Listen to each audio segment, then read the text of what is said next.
Hey guys, as you know, I love the SSL channel strip. I use it on just about everything that I do. Did you know that you can turn the SSL E-channel into a de-esser? Now I use the Waves version because I've had it from day one and I've been using it for probably 10 years or more. But you can also use any of the other emulations of it. This should work just fine. So let me show you how to turn an SSL E-channel into a de-esser. But first, if you like SSL stuff, I've got the SSL Instant Awesome preset waiting for you. Just go to mixcoach.com/instant-awesome. The link is in the description and it should be underneath my finger right there. And yeah, so you can go check that out. But right now, I'm going to show you how to turn the SSL E-channel into a de-esser. Any good engineer will know that you have to find the pain and reduce the gain. So what we're going to do to help find the pain is we're going to open this pause frequency. It's a very inexpensive plugin, but any plugin that has this graph on it will show you what frequency is causing the pain. So I'm going to clear it and I'm going to play the section that we're going to be de-essing. Truck, sit, truck. Okay, so the word sit is where we're going to actually be reducing the gain. So I'm just going to take my crosshairs, I'm going to find that peak right there, and I can, even though I can't really see exactly what it is, I know that it's around 10,000 cycles. So then we're going to take our SSL plugin, and it's pretty much back to full reset here. I'm going to unbypass it, and then we're going to dial in that pain part. I want it to be a bell, so I'm going to turn bell on. It's just where I can find the peak a little easier. And I don't want it to be a shelf. I mean, you probably could do that. It would probably work just fine. But we're going to raise the gain substantially. And I'm going to go up, and you see the meter, the numbers there. I'm going to take it up to around 10 because I know that's where that is, okay? I'm going to leave the split off because I want the filters and the EQ to all be one thing that happens as a side chain to the compressor. So we're going to leave that on, and I'm going to take all the lows out of it. Truck. So it's going to be very side chainy and very bad sounding. So we're going to increase the gain around 10, and I'm going to let you hear it a couple times, not to get annoying, but we're going to listen to it a couple times. Truck, sit, truck, sit, truck, sit, truck, sit, truck. Okay, so it's around 10.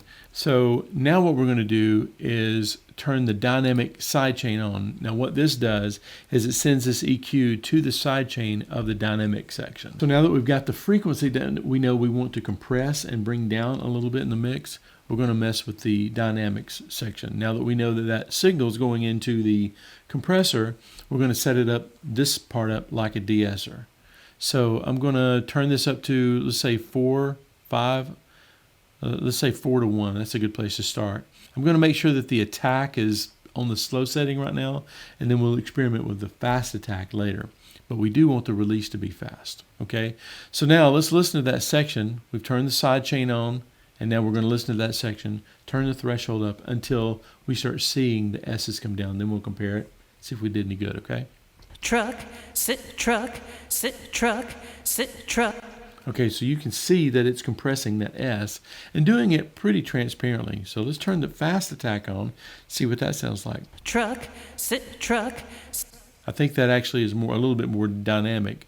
So you can go up as high as you want to. We're going to limit this right now just to see. I don't recommend this, but you never know where the line is until you've crossed it, right? Truck, sit, truck, sit, truck. So you can see that it's taking quite a bit of S's out. Now use this in a diplomatic way. Now that we've got the frequency set up, we've got the threshold pretty much set. Now it's just a matter of finding the right ratio. So let's pull the ratio all the way back down, and then just push the ratio up until we get the right amount of S being de-essed, okay? Truck, sit, truck, sit, truck, sit, truck, sit, truck. Okay, so that's about 6 dB, probably close to 10 dB, because, you know, when the 10 light comes on, that's 10 dB. So we're between 6 and 10 dB of gain reduction there on the S's. So that is how you set up a SSL E-channel to be a de-esser. Now, your mileage may vary on this, but you definitely need to know how to do things like this because you may have a runaway frequency on a bass guitar, say an acoustic bass, and you've got one frequency that you want to compress.